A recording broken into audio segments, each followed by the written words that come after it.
আসসালামু আলাইকুম রহমতুল্লাহি বরকাতুহু। তে বন্ধুগণ, আশা করি আল্লাহ পাকের রহমতে সকলেই সহি সালামতে আছেন। তে কবি গাজী এক্কাসাল ইউটিউব চ্যানেল 017140885009 এর পক্ষ থেকে আপনাদের সকলের প্রতি রইল একান্ত আন্তরিক শুভেচ্ছা ও ভালোবাসা। তে বন্ধুগণ, এখন আপনাদের সামনে স্বরচিত যে কবিতাটা পাঠ করবার চেষ্টা করব, কবিতাটার নাম হলো হাদি ঢেউ। কি কবিতাটার নাম? হাদি ঢেউ।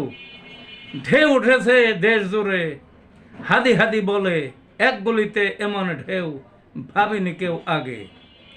বাড়ি ঘরে হাদির পেশাল, সকল কর্ম ফেলে হাতে হাতে মোবাইল টিপে হাতির খবর আগে। অফিস পাড়ায় কাজ বন্ধ, হাতির কথা সবে, সারাদিন ঘুরে ঘুরে একই কথা মুখে। চা দোকানে কি যে হলো, সবাই গেছে ভুলে, গোল পাখিয়ে বসা সবাই, চা ঠান্ডা কাপে। দোকানপাটে বেচা বন্ধ, হাদি হাদি বলে, রাস্তাঘাটে দেখা হলে খবর নিচ্ছে ডেকে। সারা দেশ স্তব্ধ আজ, হাদির জন্য কেঁদে। হাদি ঢেউ এমন পর্যায়, খবর শিরোনামে। এই ছিল বন্ধুগণ কবিতাটা। ভালো থাকুন।